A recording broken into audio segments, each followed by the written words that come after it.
Welcome back to the HGC. If you are just now joining us, we are watching as Team Expert and Synergy face off in this best-of-5 series. Currently, Expert is up 2-0, and they are back to their dominant ways. Yes, they are, and they're choosing slight pocket picks here and there, which are shining through very, very well.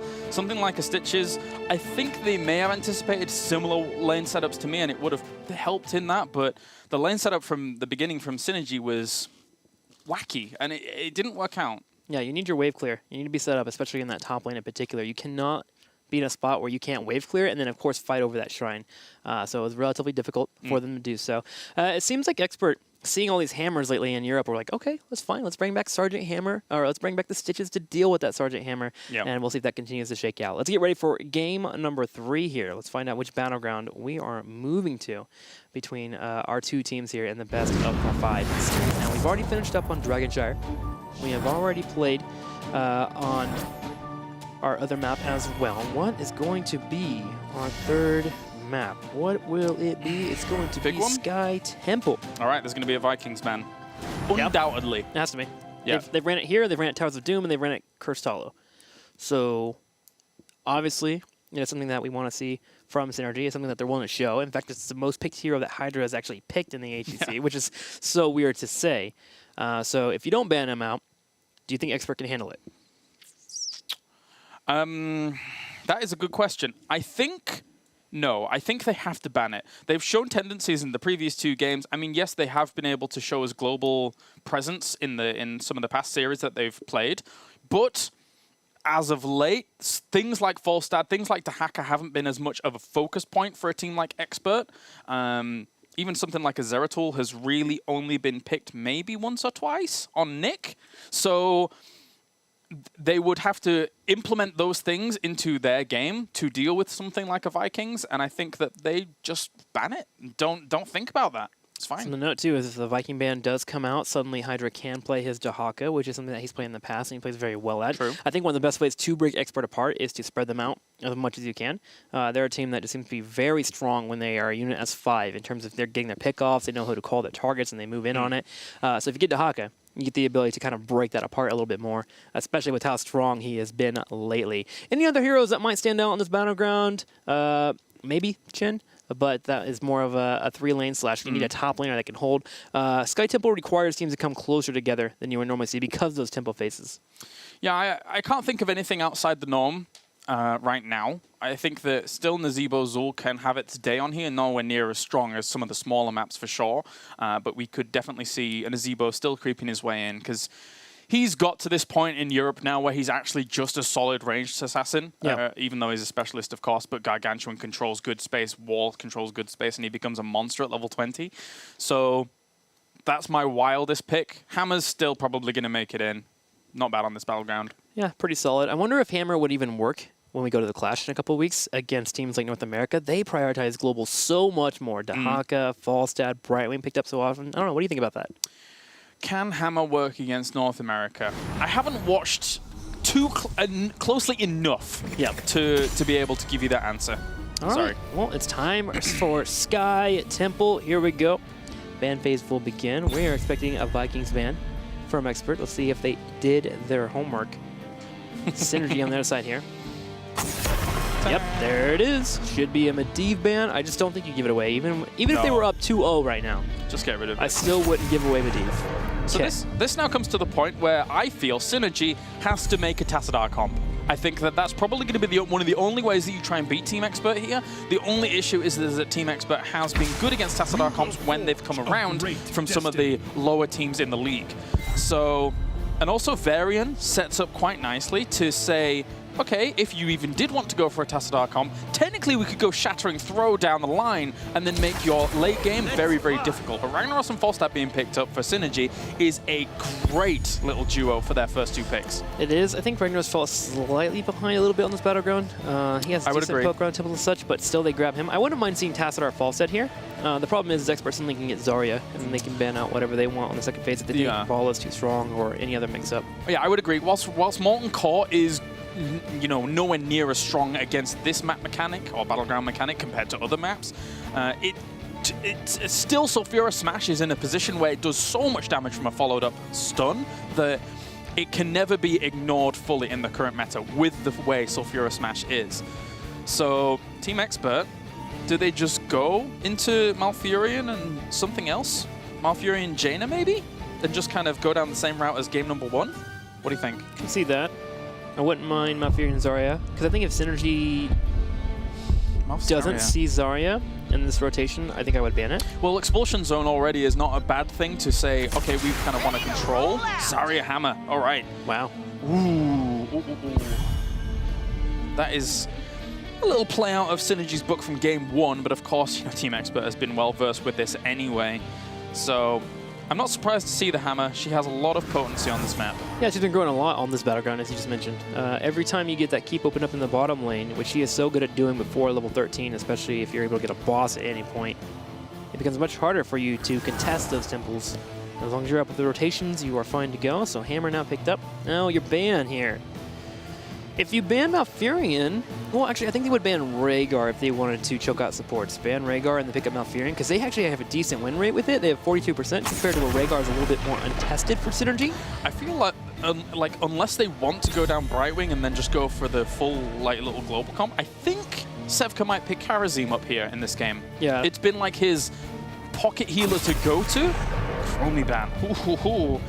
So we have seen Chromie from them. Neon has played it in the past. This is more of just something with Neon, or with the Hammer. Yeah, exactly. Yeah. Against the Hammer, you don't really want to deal with that too much. So yeah, I think I agree with you. The Malfurion being banned out, it feels like we're not going to see a Rhaegar from Synergy. They just don't gravitate towards it. It's so weird. How one of the heroes that can be great at keeping your teammates alive, has Cleanse, has Totem, has these powerful heroics, just kind of gets ignored by them. So yeah, so again, unless they want to go Brightwing for really massive global, I do think it'll be Karazim in one of these two choices, along with a warrior in this in the feeling of maybe an ETC for Power of Dream, Li Ming, and Karazim. Okay. We've seen Li Ming a couple times for Synergy. Not as often here. You have to be careful playing around with Zarya with the shields, but you always have the moment to be able to go in for those resets, but it's mostly here, I think, because of the variant. Right, yeah. Just making sure that they deny it. And also, you know if Varian charges and he taunts, you know he's going to be stood in that spot for a good while. So you can technically could do some good damage to it. But Synergy, right now, I would say, has an all-star lineup for damage dealing. Whether or not it comes together or not, we will see. And there is something to say about a strategy where you have so much damage that Zarya shields become almost obsolete, as you put out so much damage that it just breaks through anyways. But you have to make that call, and you need lockdown. There is a lot of lockdown missing here for Synergy. I think I want to see Palm for Synergy here, considering what we actually see. They have enough damage. Do not focus down the idea of a 7-sided strike here as Karazim. Just keep everyone healthy, keep them alive with a Palm. Team Expert goes into Taka Brightwing. Oddly enough, one of the most standard comps that we've seen from Experts. Oddly enough. Yeah? Dahaka, great for the movement, keep up with that mobility. I think you just go ETC here at Synergy. You need lockdown because you have all the damage available. Power Slide will give that to you, knockback 2, your mosh pits. It's funny how the tables have turned. Think about game number 1 and think about what we talked about in the break, right? Synergy had a triple warrior composition to protect a Hammer. The one thing that we didn't really like too much was Artanis, right? What did we want instead of Artanis? Dahaka, but the team banned it out. Dahaka, exactly. This composition as a triple warrior means that Dahaka can not only have great soak along with Brightwing if she needs to be there, but also the fact that Dahaka has great kill potential with some of the damage coming out. Muradin's going to be the warrior choice. I think I would have much liked ETC over Muradin. I see it. It's probably one of Power Dream's best engagers, so you can move in, but I think ETC would have been slightly better.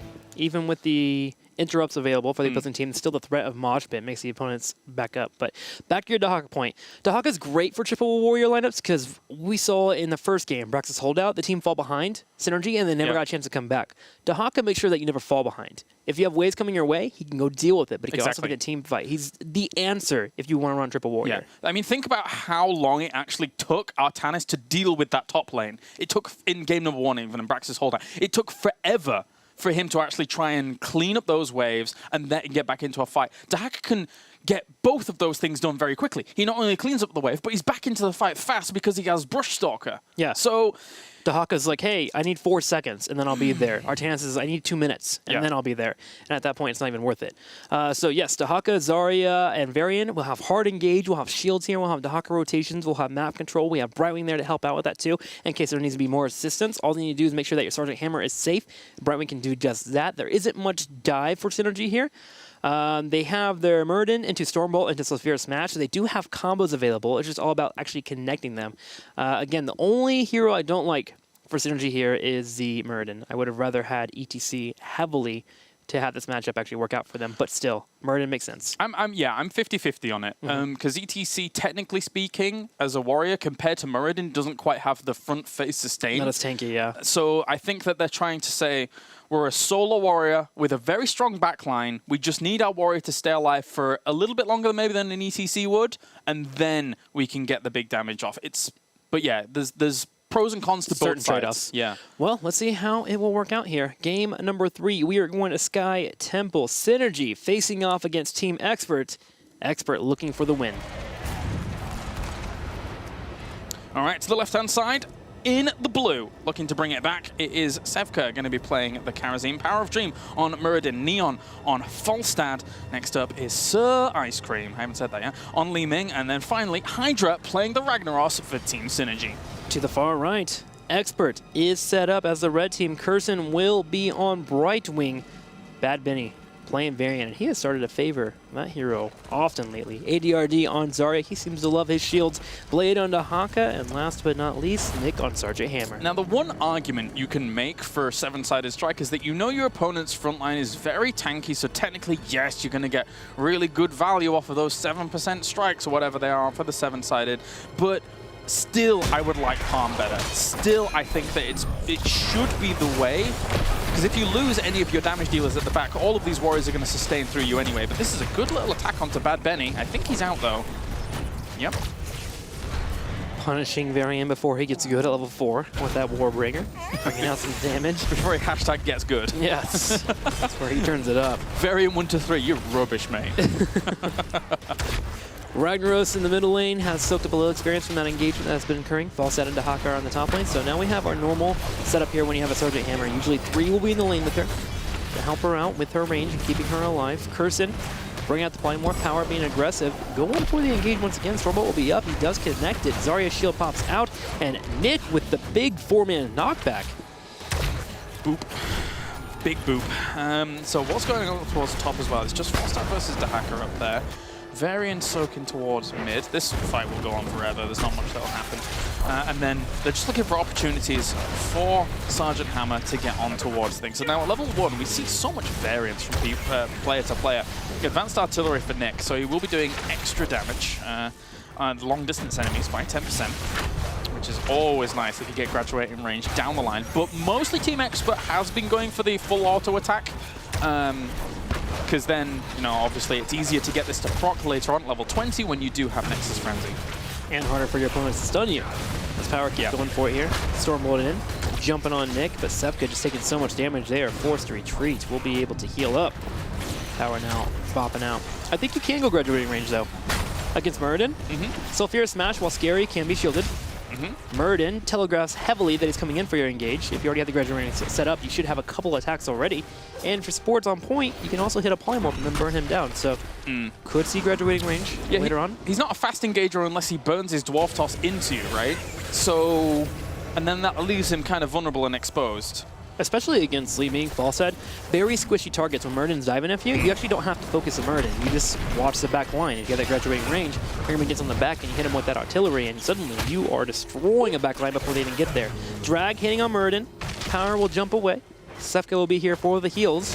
Temple phase now available. And they've done a good job here of synergy of controlling a little bit of the top one, a little bit of the mid one, but it looks like Ragnaros is going to fall. Hydra is the first blood, and that is going to even be a second one if they're not careful. He jumps to try and help this out. Power of Dream goes down. That's a full level lead here, and they take down bottom 4. Oh, they left the Hammer alone. How are they getting everything here? Hammer and Zarya in the bottom getting the fort. Li Ming had to back because she was low on health. And then we saw Team Expert go for the aggressive play in the middle lane, picking off a few members. They got serious temple control there and a fort already here in the early game. Yes. All right. So overall, that's a bit of an interesting spot to be in. It feels almost as bad as leaving a current Murky live patch alone, which, let's be honest, that would have got a keep in that time because that's how Murky rocks now. He's kind of good. I'm just hating on Murky. You're just hating on Murky, man. Damn you, Murky. This guy just comes in every morning and he's like, I played Murky yesterday. I'm having a bad day. And I'm like, Claire, it's going to be all right. You can't be tilted for 12 hours Every day. over a video game. I'm like, damn Murky. Every morning. And then we're like, maybe it'll... And the problem is, the great thing too is like he simmers down a little bit. Let's get ready to go back in the game here. He simmers down after talking about Murky, and then Dread comes in, and Claire's is like, Dread, I gotta tell you something. I faced Murky yesterday, and then Dread's like, oh, you faced Murky? I hate that guy. When me and Dread get going about Murky, especially today, and I'm over here like, I used to be a Murky man. Calm down, guys. It's gonna be all right. It's kind of like, you know, when somebody comes in and talks about something that you're very heavily invested in, and they're just like bad-mouthing it or whatever, and you just sat there like, what am I supposed to do? What am I supposed to do, man? That's how that situation is, but we don't care. We are sorry. And we're not sorry. We're not sorry. I don't think he should be, man. He's kind of good, man. We'll see what will happen with him. Remember, you will possibly see Murky at Katowice. Oh, man, we haven't seen him since BlizzCon. Bad Benny, though, in the middle, getting focused down. Kirsten comes in for the face shift, but shows up a little too late there. Can't keep his teammate alive. Will be able to pixie dust away from the fight. Dahaka, meanwhile, is sitting in the bottom lane pushing, as well as Sergeant Hammer and Zarya in the top. Good kill. So, okay, this is very important to know. So, this is a rotation that is powerful whilst we have this small engage, but Mr. Sir Ice Cream is going to have to go away. Why is Nick and ADRD pushing the extreme lanes? It's because they are safer. They push down the bottom one to the bottom, not only to make the second temple phase very advantageous for them, but then they go up to the top lane so that it's less likely that they will get rotated on towards, and it's more telegraphed if they get rotated on towards. So that's why they're focusing on the extreme lanes compared to the middle one here to find good value. And it gets compounded because of Dahaka. He can push the lane, and he's safe by himself. The answer is always Dahaka. What do I need here to make this comp work? Dahaka. Yeah, it's creating multiple threats to then force your opponents to make reactions, which require more than the heroes that you are submitting to that lane. It's very strong. Very powerful. There was a 3-man gank in the bottom, which allowed ADRD and Sergeant Hammer to grab that mercenary camp in the top right. Temple is activated in the next 6 seconds. Bad Benny will lead the charge straight down the temple. They are already nice and set up, especially with Hammer being down here. Great spot for Expert to be in. Synergy has 2 choices. They just soak all the lanes because they are severely behind, or they go for a hard engaged play, which is difficult against Nick, but they might be able to get Bad Benny. Bad Benny, though, with the aid of Nick, put Hydra down to half damage. Attack from Hydra, and looking to blow up Varian themselves here, and they might kill him off. He is very low, but Hydra's going to die on the other side as well here. Nick trying to get another auto attack. Trade for trade, 1 for 1. Ragnaros falls whilst Varian falls. Second goes down. Oh my God, he exploded. That was some damage there. A combination of Sepho bringing in 3 auto attacks, the Iron Fist helping out, and then, of course, Li Ming with the Orb. 2 takedowns. Synergy making a big play. Still behind 10-9, but with no Sergeant Hammer, no Varian, there's no engage and no major damage. So Expert, although they have a heroic advantage, have to play safe. Did something happen in another world? How is Blunt Force Gun all of a sudden working into all of these games? I mean, yes, it follows up Varian stun. I guess it does do more napalm, the damage than napalm, and someone stood in it. So yeah, I suppose so. This is wild. The answer is always Orbital. Level 20. Yeah, guaranteed win if you're in quick match. Yeah, I guess if we go there, yeah, you just put it in between the 3 keeps. It's very difficult. You put it in between any buildings and you're like, what are you going to do? Yeah. What are you going to do? The answer is nothing. You have to come kill us, and I'm Sergeant Hammer. I'll siege up and just kill you. Yeah.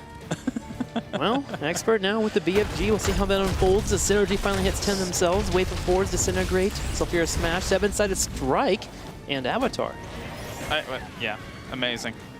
BFG. Okay, so let's see how Synergy is going to play this out. So one thing that is the Zarya pickup, aside from shielding Hammer constantly, is the fact that Expulsion Zone is going to give them a bit of control aside from the Gust on the other side for Synergy. So at least they have some way to try and start contesting this boss that one flare means, though, that ADRD is going to have to be very careful about his positioning. Seven-sided strike comes in on towards Grab Benny. He gets out of there, and they're going to end up dying off if they're not careful here. That's a lot of damage coming out from BFG, also hitting Sevka and Power of Doom. They're going to have to back on out. Likewise, so a Team Expert. Trade for trade. And Dahaka just stays top lane.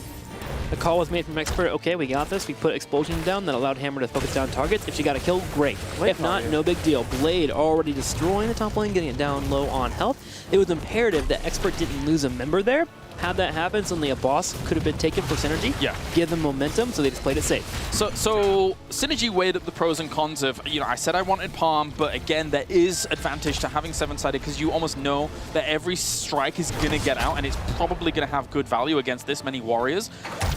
But I still would have rather Palm, unless they somehow find some crazy kills here or there. Orb connecting with that Benny.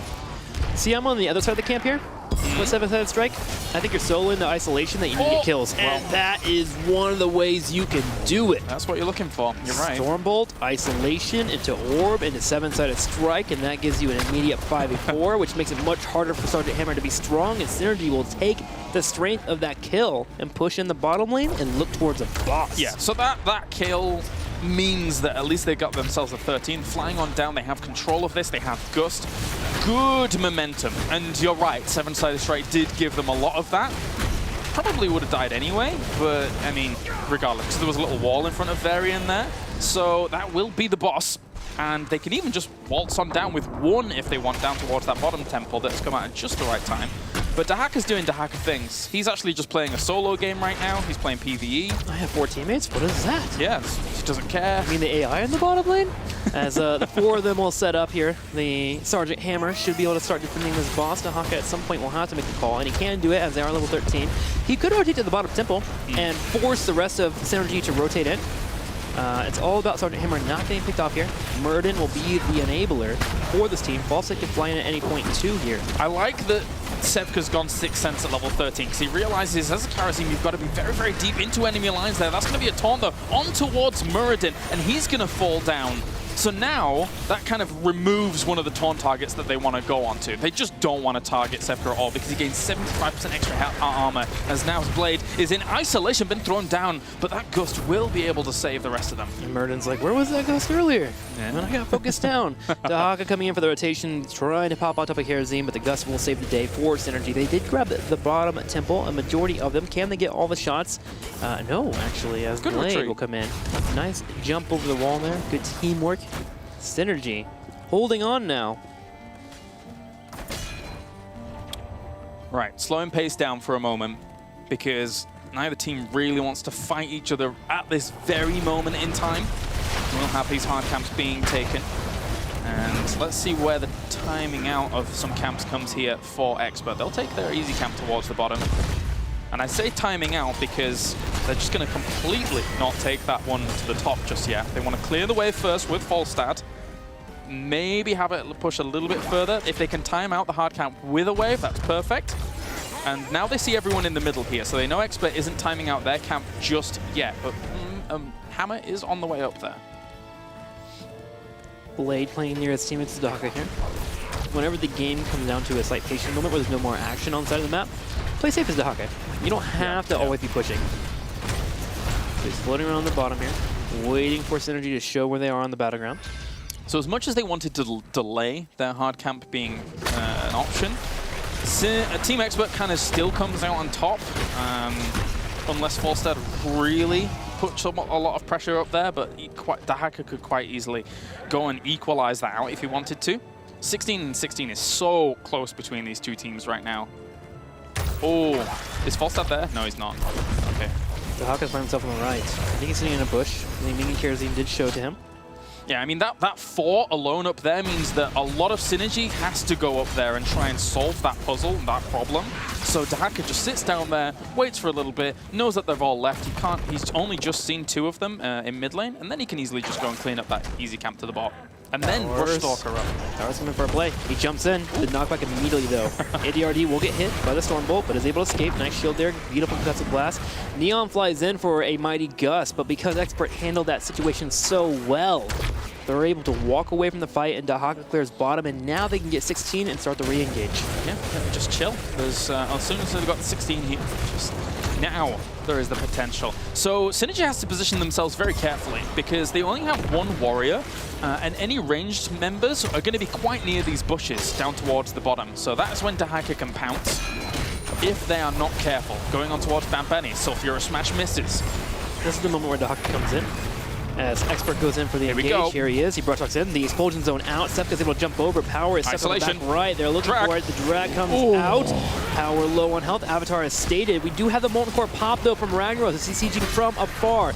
We do have Falsa getting hit. The cleanse is going to be nice here from Sefka with that level 16 talent. Continuing with the aggression here from both teams. The poke is working out for both here. Kirsten keeping Nick alive and Blade. Blade going in. Bad Benny with the charge. Another cleanse comes out as Sefka continuing with these Radiant dashes. Bad Benny was quite low there, so it had to just move away completely. The Disintegrate continued to do damage on towards him. Power of Dream here, getting charged on towards. Will they be able to follow that up with any more damage? Not real huge heroics for them to actually try and do that, as that's just going to be a poke war here, as Nick and ADRD chase them off, shoo them away, and Ice Cream looking for any shot that he could get, but that will be the last 5 shots going over towards Team Expert. So a very, very close, intense game here in game number 3. Incredible cleansing touches there from Synergy. Expert had 2 or 3 kills set up, but Kerosene here bringing that cleanse in. There goes a taunt. Another cleanse popped up from Sefka. Nice. The poke wars continue between our two teams. Suddenly, Dahaka low on health. He's able to burrow though, tunnel away, dance around. Bad Benny looking for another engage, but Sefka just keeping an eye on him constantly. They need a taunt and then Blunt Force Gun to try and blow someone up. That is what they're waiting for. 3 seconds is on the way. And now Blunt Force Gun is ready. Are they going to look for someone? They look on towards Falstad. He barrel rolls out of range of the Blunt Force Gun. It doesn't quite follow up. They look for Sulfura Smash onto Hacker at the back. It doesn't work because he burrows. And Bad Benny here is still alive. No one dies off that engage once again. Incredible back and forth between our two teams. The BFG would have connected with Falstad, but again, that cleansing touch coming out. But they turned their targets towards Murden. He got low on health. Dahaka also lost out on the trades, and Sulfura Smash would have connected, but the burrow barely saving them. So much back and forth here as Synergy finally coming online to handle this Varian/BFG combo, all because of Kerosene's level 16. Now the boss being looked at. Explosion zone is Power, available. no! Oh, big engage here. Power on the right side was setting up for a flank. Avatar comes out. Can Sefka save him? No! He cannot. It's a disaster. Now that takes so much strength away from all of Synergy's comp. They could quite easily, if they want to go for boss, but they're looking for more. And then actually, Li Ming almost gets killed off. Now they just burn Expulsion Zone, so they can't go over to that boss at all. But there was always going to be that battle of the Gust versus the Expulsion. So they're just looking for more kills. Oh, they're engaged. Sefka, neither one for focus there, but that level 13 talent coming in for him. Able to handle those out attacks coming his way. Power of Dream will be spawning soon. Both keeps are up. All 3 keeps are up for both our teams. And, we're back at even footing here. The Expulsion Zone being used. Wow, Expert is going for it. They know Gust's down. They know Gust's down and Expulsion's up in 10 seconds. Poking it down. Shield's coming out. Bad Bee on the side. There's Mind on the left side in case Synergy goes for a play. They just cannot do it. Don't want to throw the game here. Decide to go ahead and defend with Molten Core. Expert, will you push here? They're grabbing Giants too. I think you push. You don't have to go all in, but help out with the damage on the boss. I think you can easily push here. They don't have graduating range, but at least they have Siege up.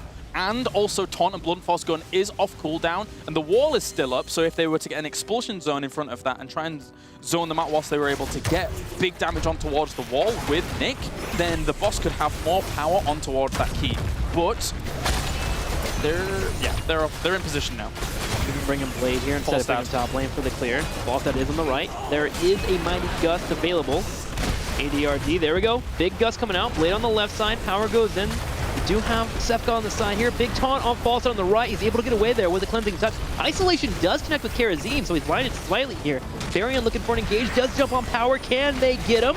They wanted to gust into the Molten Swing, but it wasn't successful as they didn't go far enough here. That is going to be the keep falling down. They've got so much power behind just protecting the hammer. Very difficult to actually get power. Jin jumps forward. He's going to get blown up. And Sefka now with Hydra on the retreat on out. Blade doring forwards here with Dark Swarm. Does so much damage. And that's going to be Sefka under threat as well with Li Ming. Guy's cleansing touch. Gets on out with the second dash. Manages to stay alive, but the boss is on the core. And they're going to look for big damage here.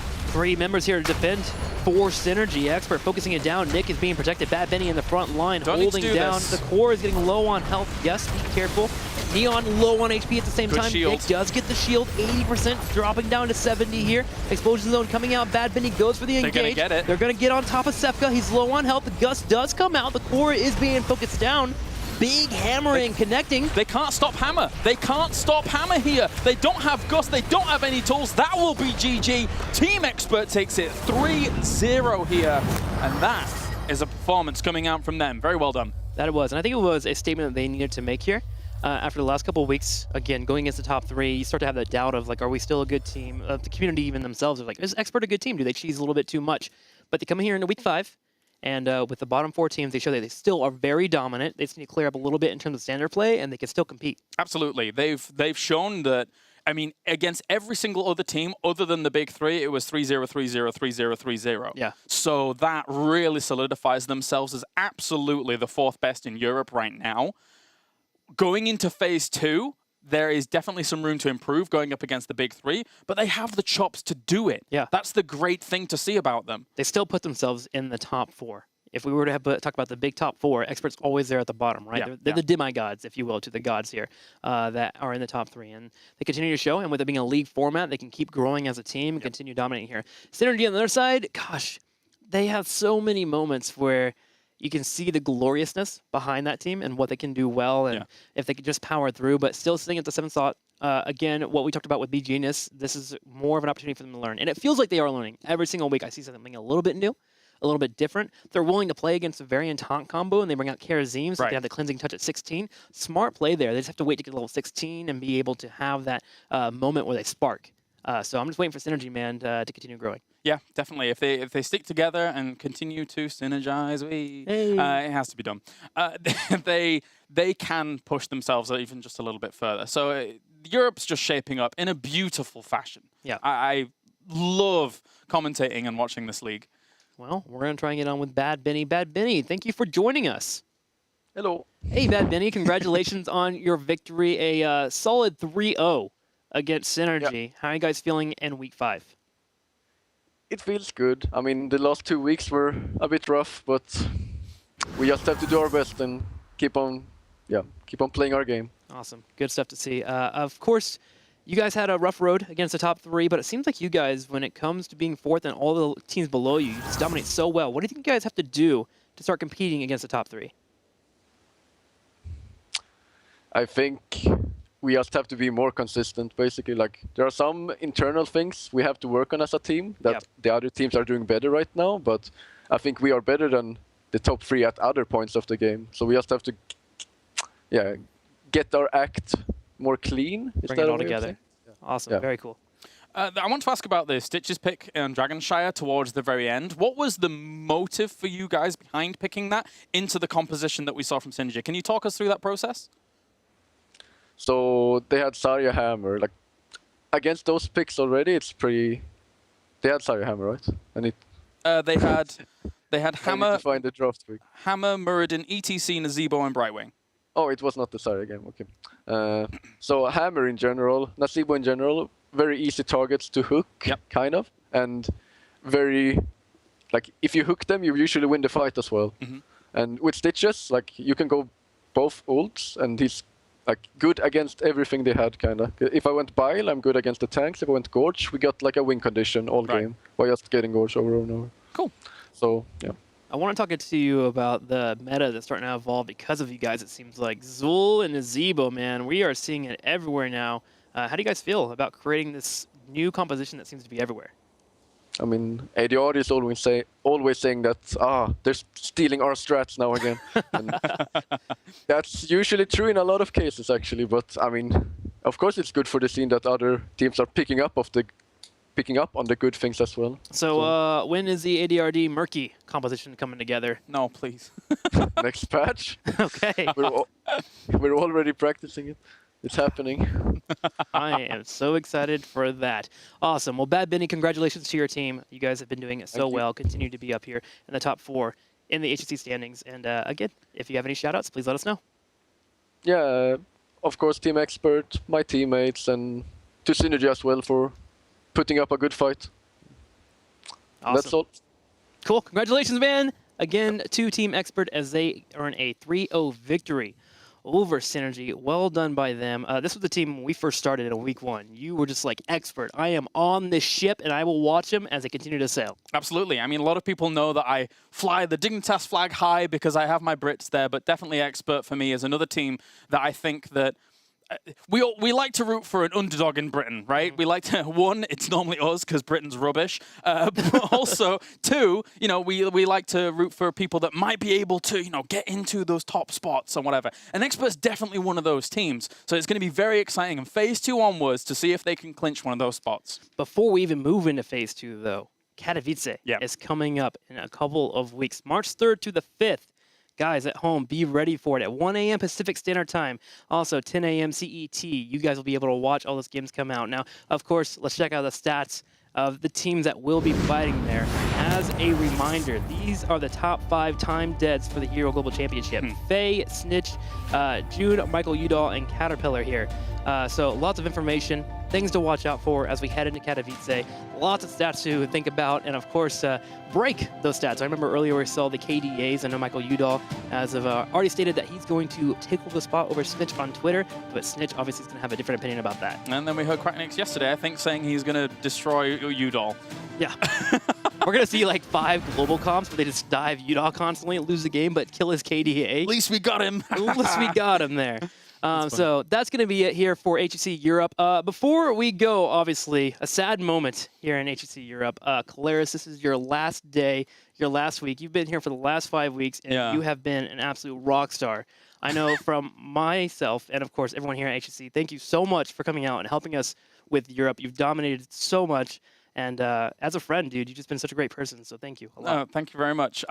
Just as, I guess, a fond farewell from me, it's been a privilege to be part of HGC. It's something that I didn't actually expect to do too much of in 2017. And now, this is a game I absolutely love. I've covered a lot of games in my history in esports, but this is a game that I have the most passion for because it is one of the best games ever made in my mind. It brings together every love I have from Blizzard games, and as such, it resonates with me so much. So I hope to be involved in the future, way down the line, and yeah, everyone stay positive on Hero League. I hope so too, man. It's been an honor to work with you. But before we let you go, a little more positive note. It's getting a little sad here. We, the team, have gotten a little bag together for you, a goodie bag. Got some tissue up here in the front. You know, this is from all of us here at HGC. I've never been so nervous on a broadcast in years. There might be some stuff in there that might be not for sponsors, but of course we want to grab you some stuff from America. Got some of your favorite candies and all the fun stuff. Yes. Got you tons of fun stuff, man. As a thank you again for coming out and being wonderful here. And, you know, as we end the broadcast, I'm going to have you bring it in, man. Are you? No. Yeah. What? Wait a minute. We just got you tons of stuff. This is from the team here, everyone here. Are you trolling me? You've done such a good job. People loving you at home. Guys, hit him up on Twitter, obviously. Uncle Laris. Thank him for such a great job. Oh, my God. You got me a little bell? Oh, HGC you guys. champion, man.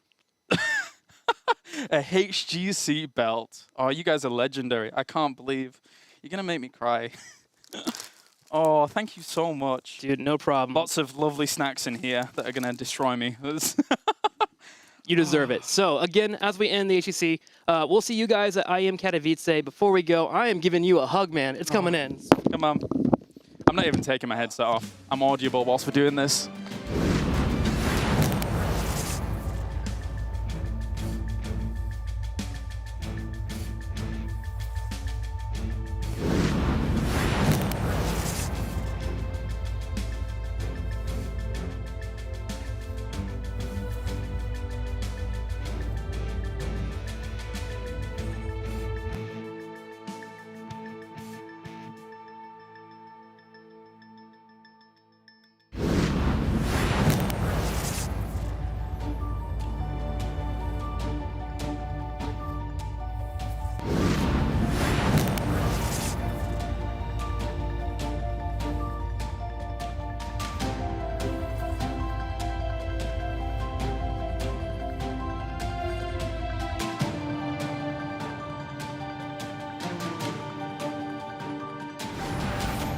Oh, man. All those tweets, man. You guys. You are loved by this community. and you'll continue to be loved. Loved by us as well. So again, one last thank you. You destroyed it. You did a great job. Please enjoy all your snacks. Enjoy your champion belt. And for the last time here, we'll see you guys at Katowice in a couple weeks, the Western Clash. We'll see you there March 3rd through March 5th. Kalaris, one last goodbye. Thank you very much, guys. I will see you in Heroes very soon. Hopefully.